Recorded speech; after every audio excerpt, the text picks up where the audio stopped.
The unexpected invitation. John Carter, a quiet and unassuming engineer, lived a predictable life aboard the Orion space station. Floating above the blue and green glow of Earth, his days were filled with fixing machinery, calibrating sensors, and monitoring communication channels. Life was routine, uneventful. And that's exactly how John liked it. He wasn't the adventurous type. He preferred the hum of machines over the chatter of people, and the stars outside his window were company enough. But everything changed on an ordinary Tuesday. John was in the control room, sipping lukewarm coffee, when his console blinked with a strange light. It wasn't a usual alert, no red warnings or green system checks. Instead, the screen displayed a glowing gold symbol, swirling and shifting like liquid metal.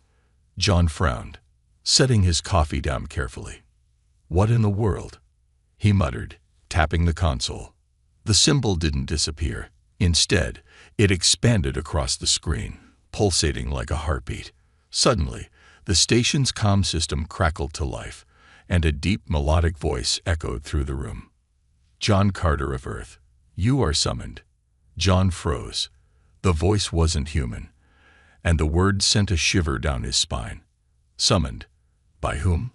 And for what? "Who's there?" he called out, his voice shaking slightly.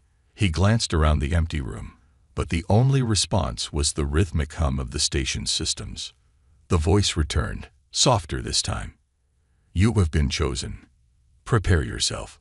Before John could react, the golden symbol shot off the screen and enveloped the room in a warm golden glow. The air crackled with energy, and John felt a strange pull, as if invisible hands were tugging at his very being. Panic set in as the glow grew brighter, swallowing him whole. Then, just as quickly as it had started, the light vanished. John staggered back, his heart racing. The control room looked the same, but something was different. The console was now blank, the mysterious symbol gone. Was that real? John whispered to himself, his hands trembling. He tried to shake off the experience, convincing himself it was just a glitch or a prank. But deep down, he couldn't ignore the feeling that something had changed. That night, John lay in his cramped bunk, staring at the ceiling. Sleep wouldn't come. His mind kept replaying the strange event, and every time he closed his eyes, he saw the golden symbol. It felt alive, as if it was calling to him. Just as he was about to drift off, a sharp noise jolted him awake. It sounded like a hum, low and vibrating, coming from inside his head. John sat up, clutching his ears, but the hum only grew louder. Suddenly, the symbol appeared again, this time in the air before him, floating like a hologram. John's mouth went dry. Okay, this isn't funny anymore. Before he could move, the symbol transformed into a beam of light, shooting straight at him. John felt a warm sensation spread through his body, and then everything went dark. When John opened his eyes, he wasn't in his bunk anymore. He was lying on a smooth metallic floor, surrounded by towering alien figures. Their skin shimmered like polished silver, and their eyes glowed with a soft blue light. They wore intricate robes adorned with glowing symbols that seemed to match the one John had seen. "Where am I?" John croaked, struggling to sit up. One of the aliens stepped forward, a tall figure with a commanding presence. Its voice was calm but carried an undeniable authority. "You are aboard the Celestera, the sacred vessel of the Zinar Empire." John blinked, trying to process the words. Celestera, Zinar Empire. "Look, there's been some mistake. I'm just an engineer. I don't even." "There is no mistake," the alien interrupted. "You have been chosen as the Groom of the Eternal Union." John stared at the alien, his mind reeling. The Groom. The Groom for what? The alien tilted its head, as if puzzled by his confusion. "For the Great Treaty. The union between our peoples must be sealed by a sacred bond. You are the one foretold by the artifact." "Artifact? What artifact?" John demanded, his voice rising. Another alien stepped forward, holding a small glowing orb. "This artifact," it said, placing the orb in John's hand. The moment his fingers touched it, the orb flared with light, and John felt a jolt of energy surge through him. Images flooded his mind, stars exploding, galaxies colliding, and finally, a vision of himself standing beside a tall, regal alien bride. "No," John whispered, dropping the orb. "This can't be happening." The first alien stepped closer, its glowing eyes locking onto John's. "It is your destiny, human. The fate of the galaxy depends on your union." John shook his head, panic rising. "I didn't sign up for this. Take me back." The aliens exchanged a glance, their expressions unreadable. Finally, the leader spoke again, its tone firm. "You have been chosen. There is no going back." Before John could protest, the floor beneath him shifted, and he found himself being lifted into the air. The walls of the chamber began to glow, and a strange melodic hum filled the space. John realized, with a sinking feeling, that his life would never be the same again. As he was carried toward an unknown fate, one thought echoed in his mind. Why me? The bride and the contract. The air around John shimmered like heat waves on a desert horizon. He wasn't sure if it was real or if his mind was playing tricks on him after everything he had just experienced. The chamber he was in seemed alive, the walls shifting and pulsing as if the ship itself was breathing. He stood frozen, gripping the strange orb that had somehow chosen him, his heart pounding in his chest. "Move," said a voice behind him, low and commanding. John turned to see two towering alien guards, their armor gleaming like molten silver. They pointed toward an arched doorway that glowed faintly with an otherworldly light. Reluctantly, he took a step forward, his legs shaky. Whatever was on the other side, he doubted it would bring good news. The door slid open silently as John approached, revealing a grand hall. It was unlike anything he had ever seen. The ceiling stretched impossibly high, a dome of swirling galaxies that seemed to spin and shift as he looked at them. The floor was made of polished crystal, and in the center stood a throne-like structure, carved from what looked like pure starlight. Sitting on it was someone, or something, impossible to ignore. She was tall, impossibly elegant, and undeniably alien. Her skin had a faint golden glow, her eyes a deep, shifting purple that seemed to peer straight into John's soul. She wore a flowing garment adorned with symbols that pulsed with soft light, and on her head was a crown that looked like it was forged from the light of dying stars. The alien woman rose gracefully, her gaze locking onto John's. For a moment, he forgot how to breathe. "Is this him?" she asked, her voice smooth but edged with suspicion. One of the guards nodded. "He is the chosen one, Zavara." Zavara. The name felt like a whisper in his mind. John swallowed hard. "Chosen for what, exactly?" he asked, trying to keep his voice steady. "To be my husband," she said flatly, as if it were the most obvious thing in the universe. John blinked. "Husband? No. There's been a mistake. I'm not."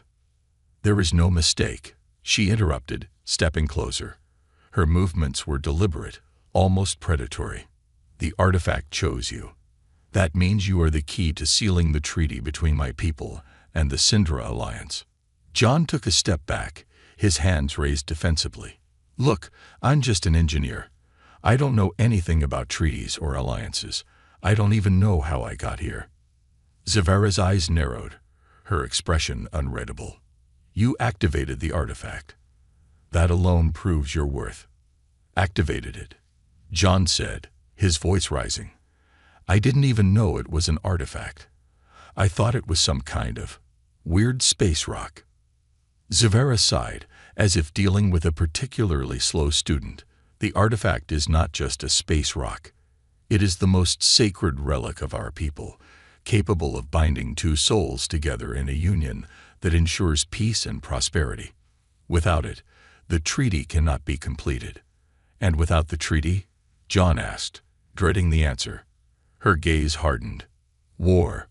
A war that will tear galaxies apart."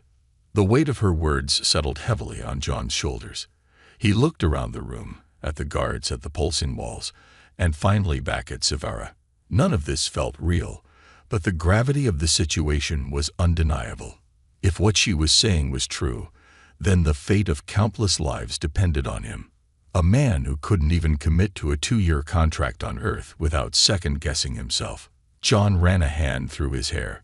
"Okay," he said slowly, "let's say I go along with this. What exactly does this union involve?" Severa tilted her head slightly, studying him. "You will stand beside me as my equal, bound by the artifact and by ancient tradition. Together, we will represent the unity of our people. But be warned, this is not a choice. The artifact's decision is final." John's stomach churned. "And if I say no?" Severa's lips curled into a faint, humorless smile. "You won't." As they spoke, a low hum filled the room, and the walls began to glow brighter.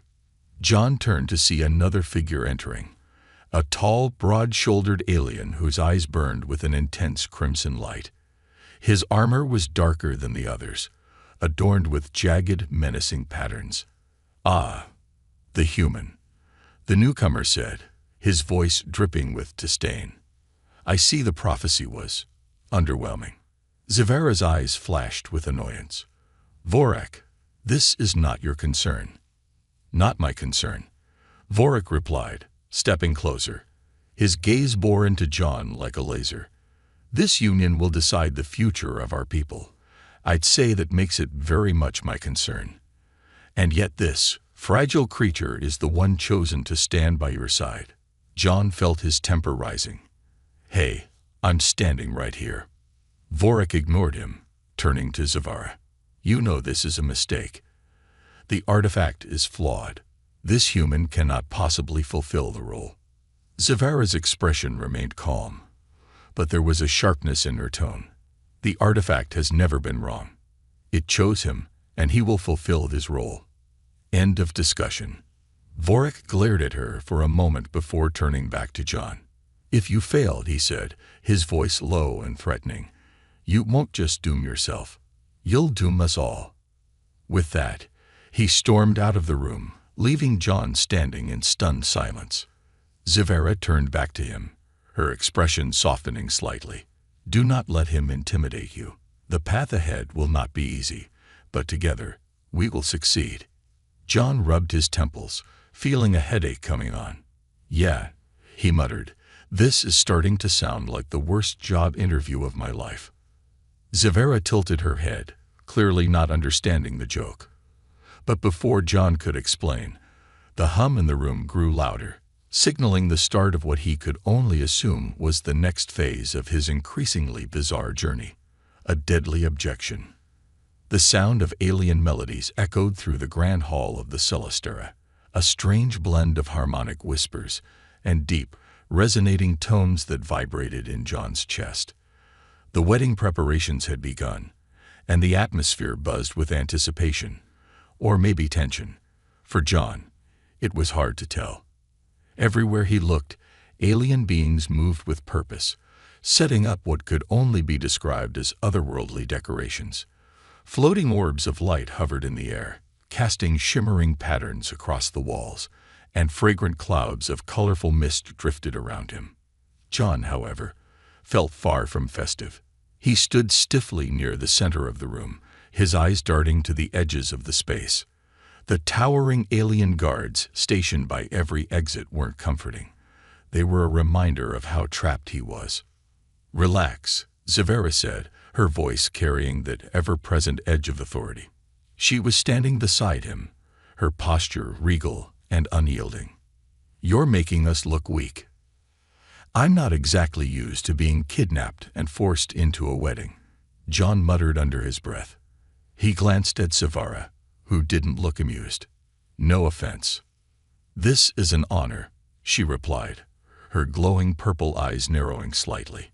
"And if you would stop sulking, you might actually see that." Before John could respond, a sudden commotion drew their attention. Across the hall, a tall figure strode through the gathering crowd, his crimson eyes blazing. It was Vorak, the same rival who had confronted John earlier.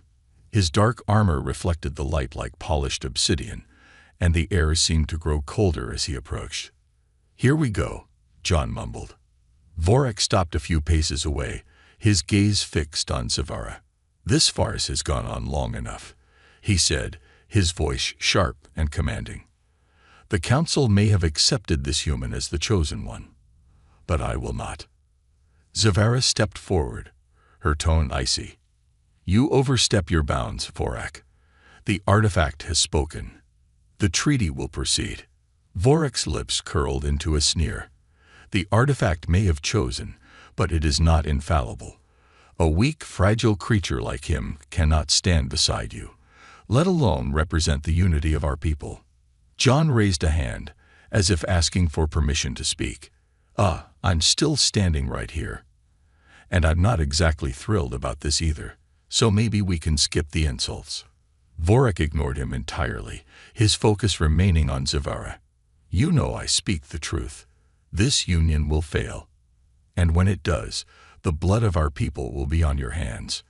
Zavara's eyes blazed, her composure cracking for the first time. "Enough, Vorak. Your objections have been noted and dismissed. Do not challenge me again." Vorak tilted his head, a sinister smile spreading across his face. "Oh, I wouldn't dream of it. But let us see if your chosen one is as strong as you claim." Before anyone could react, Vorak raised his hand, and a small device on his wrist emitted a sharp pulse of energy. In an instant, the ground beneath John's feet shook violently, and the air was filled with the sound of shattering crystal. The floating orbs of light flickered and dimmed as chaos erupted in the hall. John stumbled backward, barely keeping his balance. "What the hell is happening?" Zavara spun toward him, her expression fierce. "An attack. Stay close to me." The walls of the chamber began to crack and shift, and from the shadows emerged several armored figures, Vorak's loyalists. They moved quickly, their weapons glowing with an ominous red light. "Is this part of the ceremony?" John asked, his voice shaking. "No," Zavara snapped, drawing a sleek, blade-like weapon from her side. "This is war." The next few moments were a blur of motion and sound. Zavara moved with terrifying precision, her blade flashing as she engaged the attackers. John, meanwhile, ducked behind a nearby column, clutching the artifact in his hand like a lifeline. The device pulsed faintly, as if responding to the chaos around him. "Do something!" Zavara shouted over the noise, her voice cutting through the clash of weapons. "Like what?" John yelled back. "I'm an engineer, not a soldier." As if in response to his desperation, the artifact flared to life, its glow intensifying until it filled the entire chamber with golden light. The attackers froze, their movements halting as they shielded their eyes from the sudden brilliance. Even Zavara paused, her gaze snapping to John with a mix of shock and awe. "What did you do?" she demanded. "I have no idea," John shouted, the artifact growing warmer in his hand. The light surged outward in a wave, and the attackers were thrown back, as if struck by an invisible force. Vorak's loyalists scrambled to retreat, disappearing into the shadows as quickly as they had appeared. The tremors stopped, and the chamber fell silent once more. John looked down at the artifact, his chest heaving. "Okay," he said, his voice shaking. That was new. Zavara approached him slowly, her weapon still in hand. "You activated the artifact's defense mechanism," she said, her tone unreadable. "It seems you are not as useless as you appear." John stared at her, his heart still racing. "Yeah, thanks for the vote of confidence. But what the hell just happened? Who were those guys?"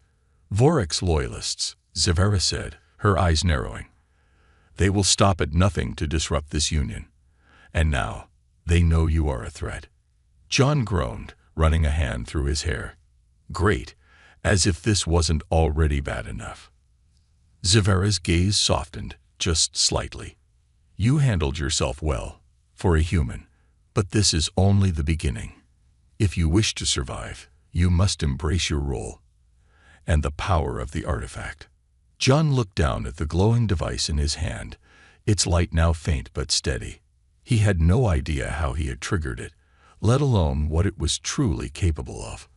But one thing was clear: he was in far deeper than he'd ever imagined. "Fine," he said finally, meeting Zavara's gaze. "But you're going to have to teach me how to survive this." Zavara's lips twitched into the faintest hint of a smile. "I wouldn't have it any other way." Secrets of the artifact. John sat in the dimly lit chamber, staring at the artifact in his hands. Its surface was smooth and warm, but every now and then it pulsed faintly, like a heartbeat. No matter how long he looked at it, the thing didn't make any sense. It wasn't a machine, at least not one he could understand, and yet it felt alive. Alive and somehow aware of him. "Stop staring at it like it's going to bite you." Zavara's voice broke through his thoughts. She stood at the far end of the room, her arms crossed, watching him with an unreadable expression. Her golden skin glowed faintly in the low light, making her seem almost ethereal. Despite everything, she looked calm. John, on the other hand, felt like his brain was on fire. "This thing," he said, holding up the artifact, "nearly blew up a room full of people. You don't think that's worth a little concern?" Zavara stepped closer, her boots clicking softly against the polished floor. "The artifact didn't act on its own. It responded to you." "Yeah, well, I didn't ask it to," John shot back.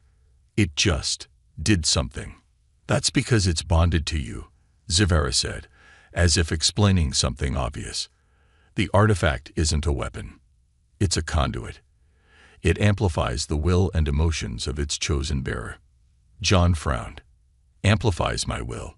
So what? It's reading my mind." Zavara tilted her head, studying him. "Not your mind. Your soul." John let out a nervous laugh.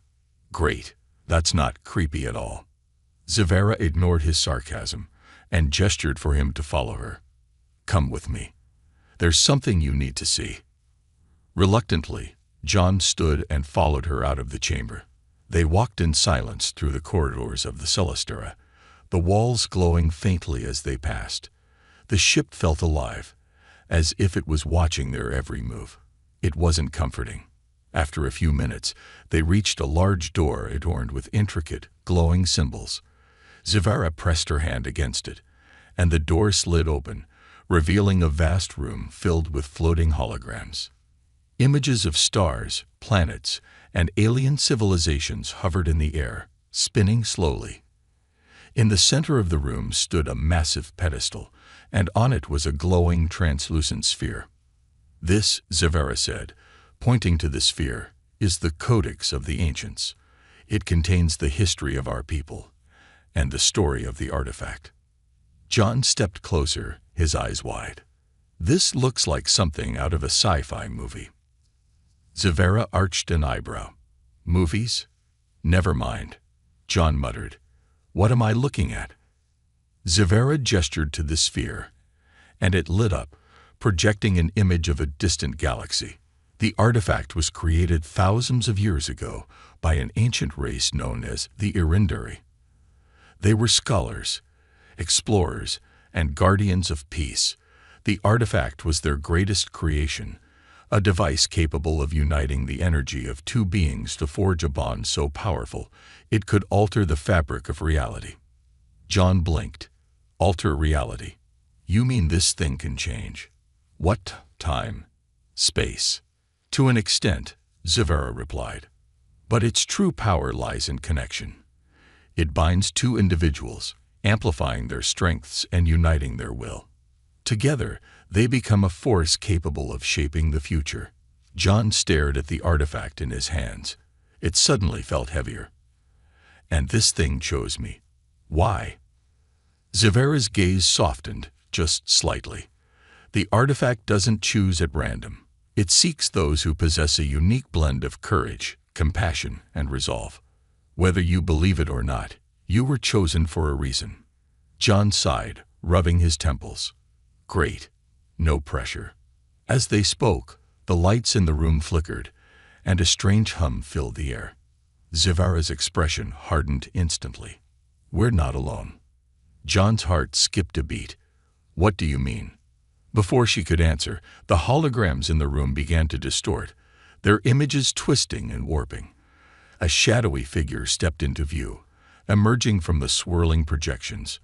It was tall, cloaked, and utterly menacing. Its voice was low and echoing, dripping with malice. "You've brought the human to the Codex," the figure said. "Foolish, Zavara. Now he knows too much." John instinctively took a step back. "Who the hell is that?" "An agent of the Syndra Alliance," Zavara said, her hand moving to the hilt of her weapon. "They want the artifact, and they'll stop at nothing to get it." The figure laughed, a cold, hollow sound. "The human is unworthy.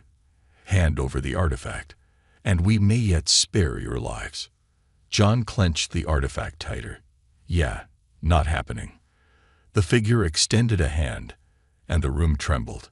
The holograms around them shattered like glass, and the air grew heavy.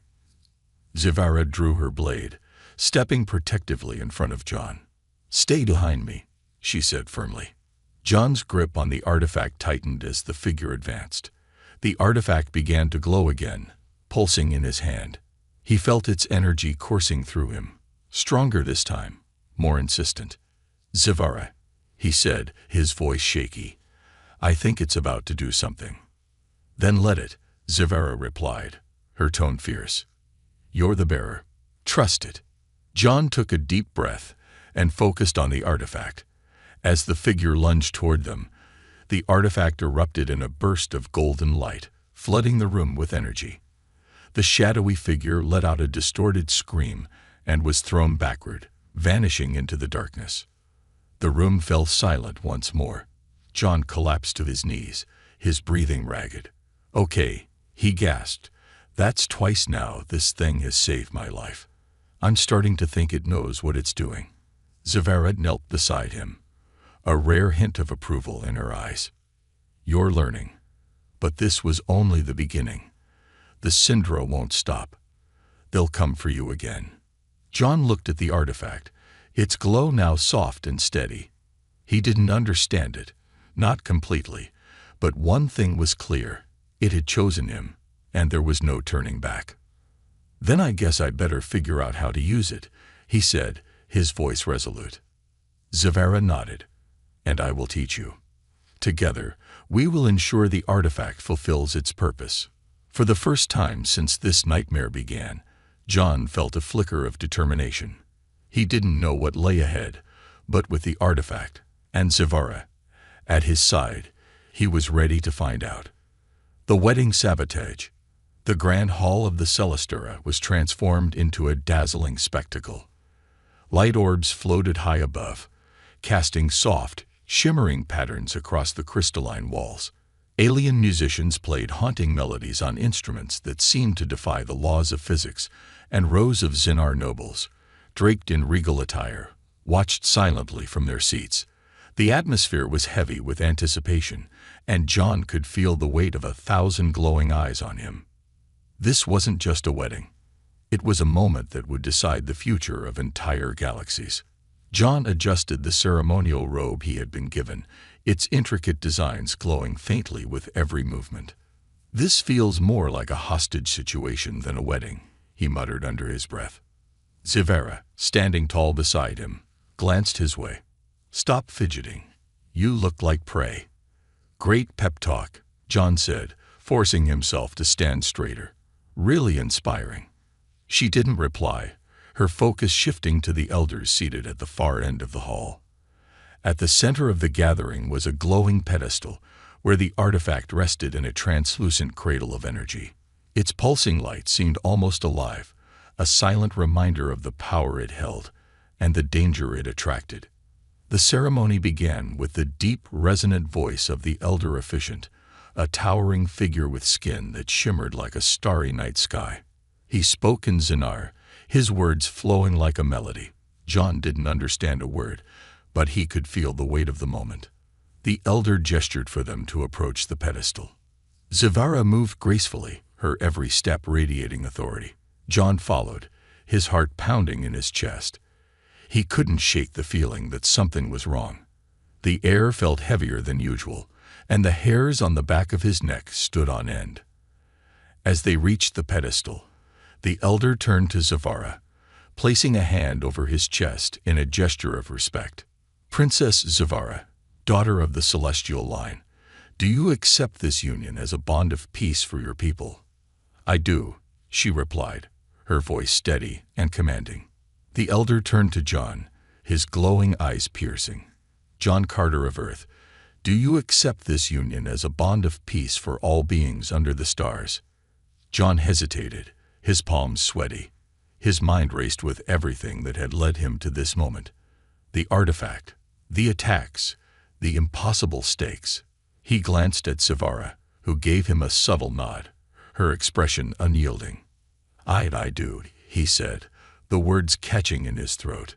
The elder gestured toward the artifact. "Then let the binding begin." John and Zavara each placed a hand on the artifact. The moment their fingers touched its surface, a surge of energy shot through the room. The light intensified, casting golden beams that reached every corner of the hall. Gasps echoed from the audience as the artifact began to hum, a deep, resonant tone that vibrated in John's chest. But then something went wrong. The light flickered, dimming unnaturally. The hum turned into a discordant screech, and the artifact began to pulse erratically. John felt a jolt of pain shoot through his arm, and he pulled back instinctively. "What's happening?" he shouted, his voice barely audible over the growing noise. Zavara's eyes widened. "The artifact, it's being interfered with." Before John could respond, the room was plunged into darkness. The light orbs shattered, and a deafening explosion rocked the hall. Chaos erupted as figures in dark, armored suits stormed in, their weapons glowing red. It was an ambush. "Protect the artifact," Zavara shouted, drawing her blade in one fluid motion. John ducked as a blast of energy whizzed past his head, barely missing him. He scrambled behind the pedestal, clutching the artifact, which was now pulsing wildly in his hands. Around him, the hall descended into a battlefield. Zinnar guards clashed with the intruders, their weapons emitting bright flashes of light. The alien musicians had abandoned their instruments, some fighting, others trying to flee. "John, move." Zavara's voice cut through the chaos as she deflected a blow aimed at him. "We need to get the artifact out of here." John clutched the artifact tightly and nodded, his adrenaline surging. He followed Zavara as she carved a path through the attackers, her movements precise and deadly. The intruders weren't ordinary fighters. They were faster, stronger, and clearly prepared for this. "Who are these guys?" John yelled, narrowly avoiding another blast. "Vorek's loyalists," Zavara replied grimly. "I warned you they wouldn't stop." As they reached the edge of the hall, a figure stepped into their path. It was Vorek himself, his crimson eyes blazing with triumph. In his hand was a jagged, glowing weapon that seemed to hum with malevolent energy. "Going somewhere, princess," he sneered, his voice dripping with malice. Zavara stepped forward, her blade raised. "You've gone too far, Vorek. This ends now." "No," Vorek said, his smile widening. "This is only the beginning." With a sudden movement, he raised his weapon and fired a blast of energy toward the pedestal. The artifact reacted instantly, its light exploding outward in a shockwave that sent everyone sprawling. John hit the ground hard, the artifact tumbling from his grasp. As he scrambled to his feet, Vorek lunged for the artifact. "No," John shouted, diving after him. His fingers closed around the artifact just as Vorek's hand reached it. The moment they both touched it, the room was filled with a blinding light. John felt a surge of energy unlike anything he had ever experienced. For a brief moment, he saw flashes of a vision. A burning galaxy, Zavara fighting alone, and Vorek standing victorious. Then the light faded, and he was back in the hall. Vorek staggered back, his face twisted in pain.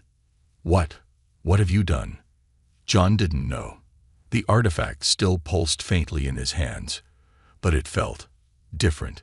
Before he could make sense of it, Zavara grabbed his arm. "We need to go. Now." As they fled the ruined hall, the sounds of battle faded behind them. John's mind raced with questions, but one thought stood out above the rest. The artifact had changed, and so had he. Whatever had just happened, it was only the beginning of something far bigger and far more dangerous. The final trial. The Celestera was no longer the sanctuary it once was. Smoke and flickering lights filled the corridors, and the distant echoes of battle rang through the ship. John sprinted behind Zavara, his grip tight on the artifact, which now pulsed faintly in his hands, as if drained from the chaos it had unleashed earlier. His chest burned with every breath, but he pushed on, fueled by adrenaline and fear. "Where are we going?" he panted, barely able to keep up with Zavara's swift, graceful strides. "To the core chamber," she replied, not looking back. Her voice was steady, but John could sense the tension behind her calm facade. "If we don't stabilize the artifact soon, it will tear itself, and us, apart." "Fantastic," John muttered, stumbling over debris. "Why not throw in a collapsing galaxy while we're at it?" As they rounded a corner, a sudden blast rocked the corridor, throwing John off his feet. He landed hard, the artifact slipping from his grasp and skittering across the floor. Dazed, he looked up to see a squad of Vorex loyalists blocking their path. Their dark armor glinted in the dim light, and their weapons hummed ominously. Zavara didn't hesitate. She leaped forward, her blade slicing through the air with deadly precision. The first attacker fell before they could react, but the others moved quickly, surrounding her. John scrambled to his feet, searching desperately for the artifact. "John," Zavara shouted, her voice strained as she parried a series of strikes. "Find the artifact and get to the core." "What about you?" John yelled, spotting the artifact a few meters away. He ducked as an energy blast seared the air above his head. "I'll hold them off," she snapped, deflecting another blow. "Go."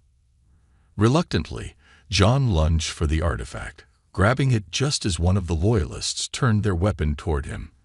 The artifact flared with light, and a golden barrier erupted around him, absorbing the blast. John stared at it in shock, the realization dawning on him. The artifact wasn't just a weapon. It was alive, protecting him when he needed it most. John ran. The core chamber wasn't far, but every step felt like an eternity. The ship groaned around him, its systems failing under the strain of the ongoing assault. Finally, he reached the massive doors leading to the core. They were adorned with intricate carvings that pulsed faintly in rhythm with the artifact. "Come on," John muttered, pressing the artifact against the central panel. The carvings lit up, and the doors slid open with a deep, resonant hum. The core chamber was breathtaking. At its center was a massive, crystalline structure that seemed to stretch infinitely upward, its surface rippling with streams of golden energy.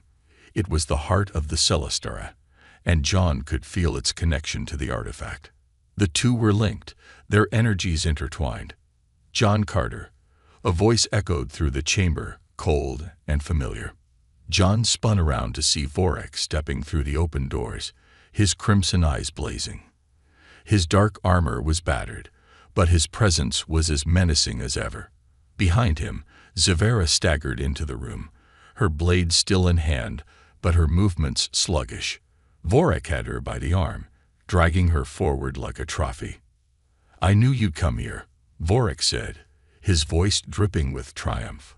"The artifact is drawn to the core, just as you are drawn to your fate." "Let her go," John said, his voice trembling but firm. He clutched the artifact tighter, its warmth seeping into his skin. Vorex laughed, a deep, mocking sound. "You still don't understand, do you? The artifact doesn't belong to you. It was never meant for a weak, insignificant human." John glanced at Zavara, who met his gaze with a faint nod. She was trying to tell him something, but he couldn't decipher her meaning. Vorex raised his weapon, pointing it directly at John. Surrender the artifact, or she dies. The room fell silent. The core pulsed steadily, its light casting long shadows across the chamber. John's heart raced as he weighed his options. He could feel the artifact's energy building, responding to his emotions. It wanted him to act. But how? Fine, John said, stepping forward slowly. He held the artifact out, its golden light glowing softly. You want it. Take it. Vorek's eyes narrowed, suspicion flickering across his face. He stepped closer, his weapon still trained on John. As he reached for the artifact, John's grip tightened. Not so fast, John said, his voice low. You think I don't know what this thing can do? I've seen its visions. I've felt its power. And I'm telling you now, you're not ready for it. Vorek hesitated, his arrogance faltering for the first time. That's right, John continued, his confidence growing. This isn't just some trinket you can wield. It's alive, and it chooses who's worthy. You think it'll obey you. You think it'll let you use it to destroy everything. Think again. The artifact flared brightly, and Vorek stumbled back, shielding his eyes. John seized the moment, channeling every ounce of focus into the artifact. Its energy surged, flooding the room with golden light. The core responded, its crystalline surface glowing in harmony. No, Vorek roared, lunging forward. But it was too late. The artifact unleashed a wave of energy that engulfed the chamber, forcing everyone to their knees. John felt the power coursing through him, overwhelming but strangely comforting. He could see flashes of the future, galaxies thriving, Zavera standing beside him, and Vorek defeated. When the light faded, Vorek lay unconscious, his weapon shattered at his side. Zavera staggered to her feet, her eyes wide with shock. You did it, she said, her voice barely above a whisper. John smiled faintly, his legs threatening to give out. Yeah, well, I had a good teacher. The core chamber stabilized, its light returning to a steady glow. The artifact felt lighter in John's hands, its power subdued but present. For the first time, he felt like he understood it, at least a little. Zavera stepped closer, placing a hand on his shoulder. You've proven yourself, John Carter. Not just to me, but to the artifact, and to the galaxy. John met her gaze, a faint smile tugging at his lips. Does that mean I finally get a day off? She laughed softly, the sound surprising both of them. Not yet. There's still a treaty to seal. Great, John said, glancing at the unconscious Vorek. But let's keep the guest list smaller this time.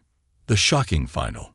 The Celestera floated in the void of space, its luminous hull a beacon of hope against the backdrop of countless stars. Inside the core chamber, the golden glow of the artifact cast soft light on the scene below. John stood at the center of it all, his breathing steady but his mind racing. The events of the last few hours had been a blur, and yet the weight of his actions was crystal clear. Zavera stood beside him, her regal posture unshaken despite the chaos they had endured. Vorek was gone, his forces scattered, and the Celestera had returned to a tense but relative calm. The treaty ceremony was moments away, but John couldn't shake the uneasy feeling gnawing at the edge of his mind. Something's not right, he said, breaking the silence. His voice echoed faintly in the chamber. Zavera turned to him, her glowing eyes narrowing. We've eliminated the threat. The treaty is within our grasp. What troubles you? John hesitated, looking down at the artifact in his hands. Its surface was no longer pulsing erratically, but it felt different, lighter, almost fragile. The bond he had felt with it was still there, but something about it had shifted since the showdown with Vorek. It's the artifact, he said finally. It's been guiding us this whole time, but now, I don't know. It feels like it's holding something back. Zavera frowned. The artifact has already proven its loyalty to you. Do not doubt its purpose now. John shook his head. I'm not doubting it. I'm just saying maybe there's more to this than we realize. The Grand Hall had been hastily repaired for the treaty ceremony, its once shattered crystals restored to their gleaming brilliance. Delegates from both the Xenar Empire and the Syndra Alliance filled the chamber, their alien forms a sea of shimmering colors and intricate patterns. The air was thick with anticipation and suspicion. The memory of Vorik's betrayal lingered like a shadow over the event. John and Zivara approached the central pedestal together, the artifact cradled in John's hands. As they reached the center, the elder officiant raised his arms, signaling for silence. The room fell still, every eye fixed on the human and the Xenar princess. "The time has come," the elder intoned, his deep voice resonating through the hall. "The union of two souls shall bind our peoples in peace, as decreed by the artifact."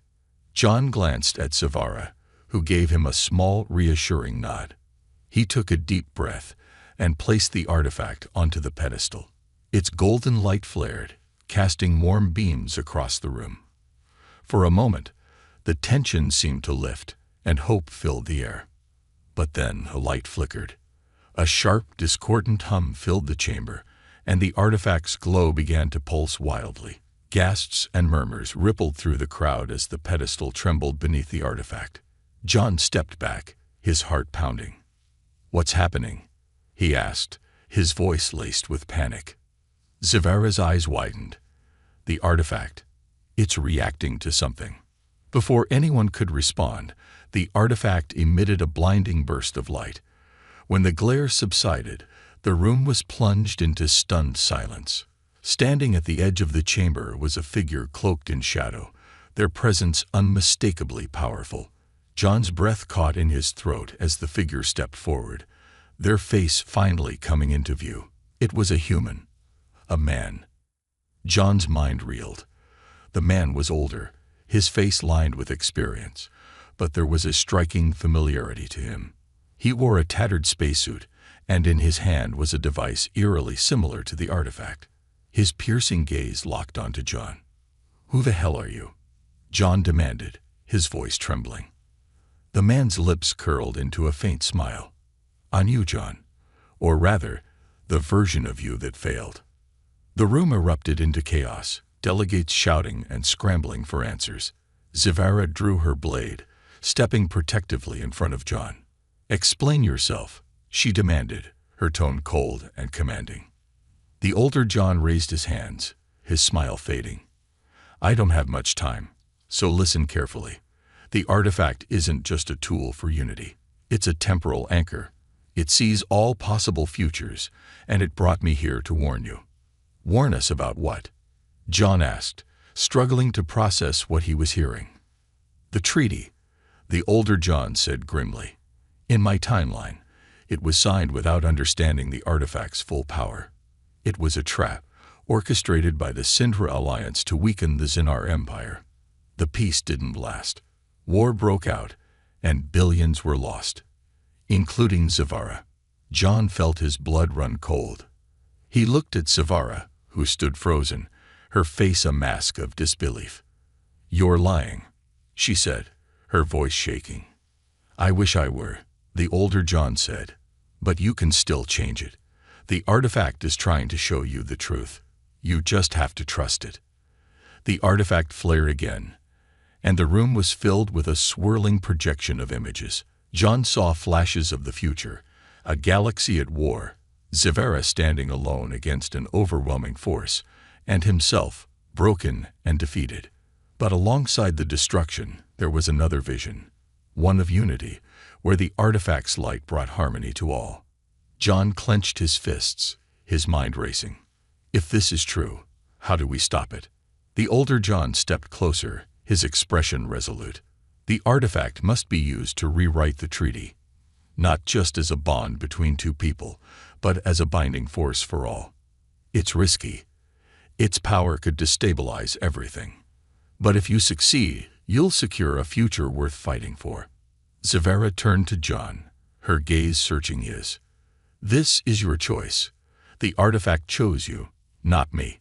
What will you do?" John looked at the artifact, its light steady and waiting. He took a deep breath, feeling the weight of the galaxy on his shoulders.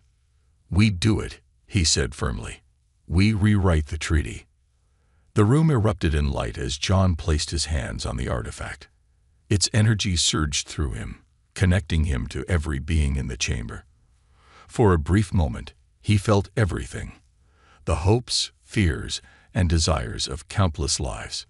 He focused all his will on a single thought: unity. The artifact pulsed, its light growing brighter until it engulfed the room. When it faded, the chamber was silent, the delegates staring in awe. The artifact now glowed softly, its power subdued but unmistakable. The elder stepped forward, his voice trembling. The treaty has been sealed, not just between two peoples, but for all who seek peace. John turned to Zavara, a faint smile on his lips. Guess I wasn't so useless after all. She smiled back, her eyes filled with newfound respect. Not useless, extraordinary. As the delegates filed out, John caught a glimpse of the older version of himself, standing in the shadows. The man gave him a nod, a silent acknowledgement of what they had achieved. Then, just as suddenly as he had appeared, he was gone. John looked at Zavara, the artifact now resting peacefully in her hands. For the first time since this journey began, he felt a glimmer of hope. Ready to see what the future holds? He asked. With you, she said, her voice steady. I am.